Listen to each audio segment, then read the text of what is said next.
Ito na naman mga kapana, balik adventure po tayo. At ito po, bumuhat sa ating pagbaba natin, isdang barakuda, malaki. Sapul kang barakuda ka. Ayan, hindi natin napuruhan, sobrang lakas siya mga kapana. Ayan, nagpaikot-ikot na siya dyan sa may taas natin. At muntik ka po mabitawan ang aking pana. Napakalakas talaga ng isdang barakuda. Kahit hindi pa siya gaano kalakihan. Nasa 2 kilo na ito mahigit mga kapana. Nagpupumiglas. Hindi kasi napuruhan. At buti na lang hindi siya nakawala mga kapana. Thank you Lord. At nakuha din natin itong barakuda na ito kahit hindi natin napuruhan. Ito ang isdang mapanganib panain mga kapana. Kapag hindi mo siya napuruhan o kaya nakawala. Kaya ingat-ingat mga kapana sa pagpana rin nito. Malakas ito at mapanganib.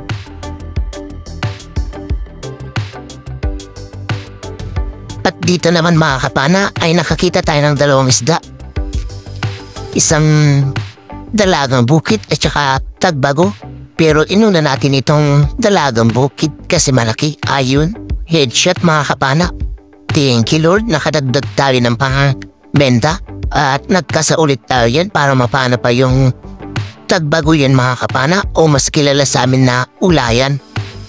At eto na, naikasa rin natin mga kapana. Panahin natin yung talagbago o ulayan kung tawagin dito sa amin. Eto siya.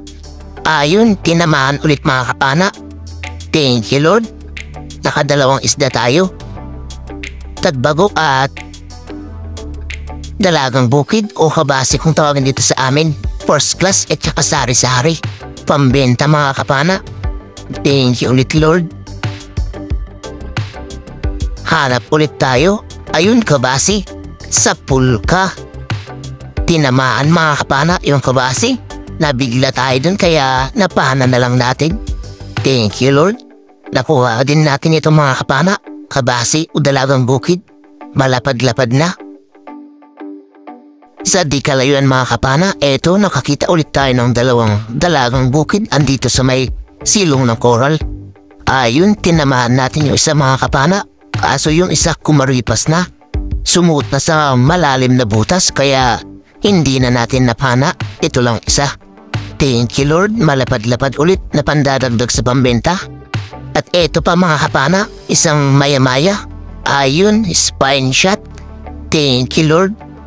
Nakakuha ulit tayo ng first class na pambebenta natin. Maya-maya kung tawagin dito sa amin. Isang uri ng snapper fish din ito mga kapana. Thank you Lord.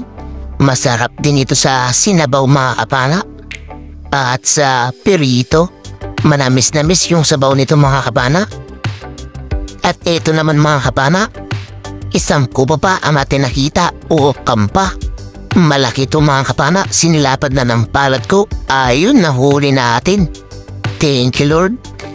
Pang-uulam natin ito mga kapana. Masarap kasi sa sinabawan nito. Lalo na sa simigang, malinamnam yung sabaw. Thank you ulit Lord. Pang-ulam na naman ang atin nakuha. Upapa o hampa. Isang pusit naman ang atin nakita dito mga kapana. Medyo malaki na. Ito siya, nandito sa may ibabaw ng banga-banga kung tawagin dito sa amin na coral. Ayun, tinamaan mga kapana. Namuti yung kalahati ng katawan at nangitim naman yung kalahati. Thank you Lord. Masama na yung tama kapag ganyan mga kapana. Pang-uulam din natin ito. Pang-kalamaris na naman. Thank you Lord. Makakaulam na naman tayo ng kalamaris na pusit. Sa di kalayuan mga kapana, eto, nakakita ulit tayo ng malaking pusit. Mas malaki ito. Mga mag-1 kilo na siguro ito mga kapana. Eto, nagpapahabol. Yung maitim kasi na pusit ito mga kapana, kaya medyo mailap. Eto, nagpapahabol talaga at eto naman tayo, tudo sa langoy para mahabol lang itong pusit na ito. Malaki na kasi. Pandadagdag sa pang-ulam na rin. Eto, malapit na tayo at ayun, tinamaan din natin mga kapana. Pinagod talaga tayo ng gusto nitong pusit na ito. Malaki-laki na rin. Mga mag-iisang kilo na kaya goods na na pangulam ito at pangkalamahares. Ayan o. Thank you Lord. Malaki-laki na naman ang pusit na pangulam natin. Salamat Lord sa pusit na binigay mo na pangulam sa amin. Masarap ito. Naiadobo rin mga kapana. Pero mas gusto ko sa calamares ito.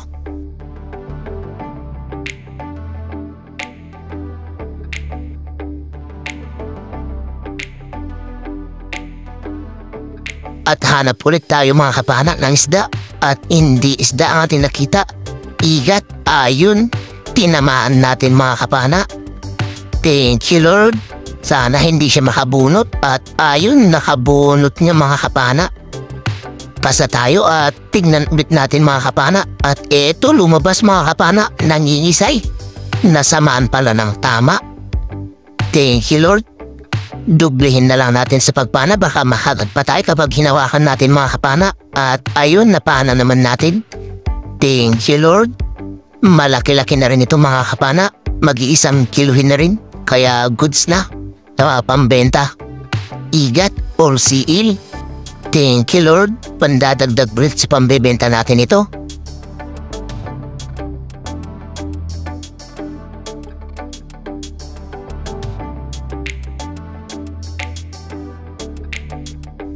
Hanap ulit tayo ng isda. Ayun, may halatan mga kapana. O si Clips, sa pool kang alatan ka. Bibiran naman yan saan mga kapana kung tawagin. Ang isdang masarap din sa sinabaw. Masarap din sa prito mga kapana. Thank you Lord, may pandadagdag ulit sa pambebenta. Panibagong paghahanap ulit ng isda. At eto, emperor fish. Sa pool ka na emperor ka.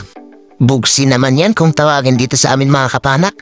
Thank you Lord, malaki-laki na rin na pambenta ulit ito at pandadagdag sa sari-sari natin.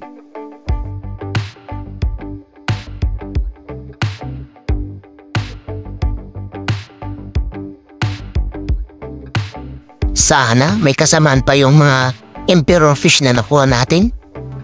Eto, kulambutan naman mga kapana. Good size na. 1 kiloin na rin siguro ito.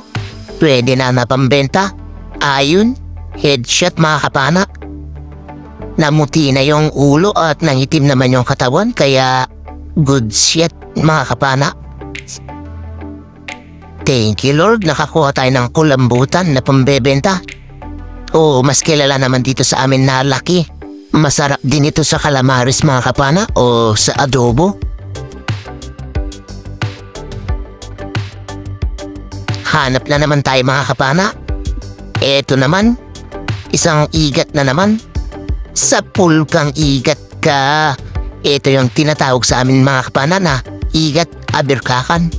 Ayun, nakabunot siya mga kapana. Ulitin natin yung pagpana kasi andyan lang naman siya oh. Sa pool ka ulit. Ayan, tinamaan na. Hindi ka na makakawala dyan. Thank you Lord.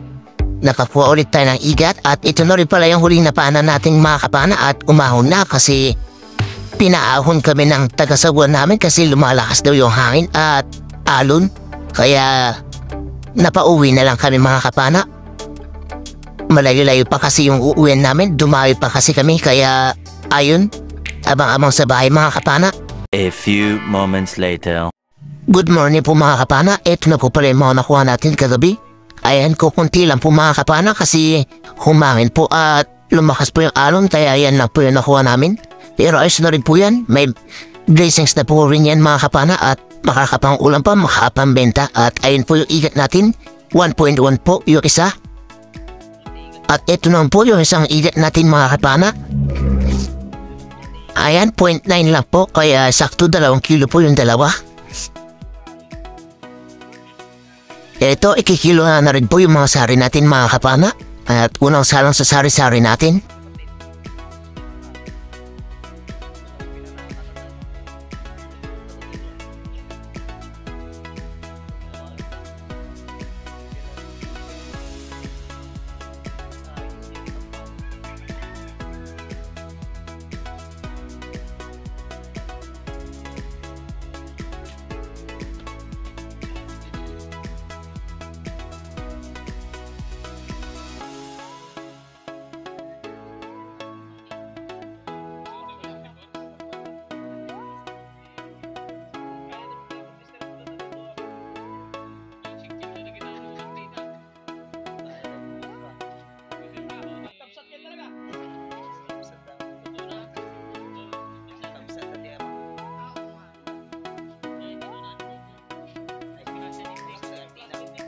Ayan po mga kapana. 4 na kilo po yung unang salang sa sari-sari natin.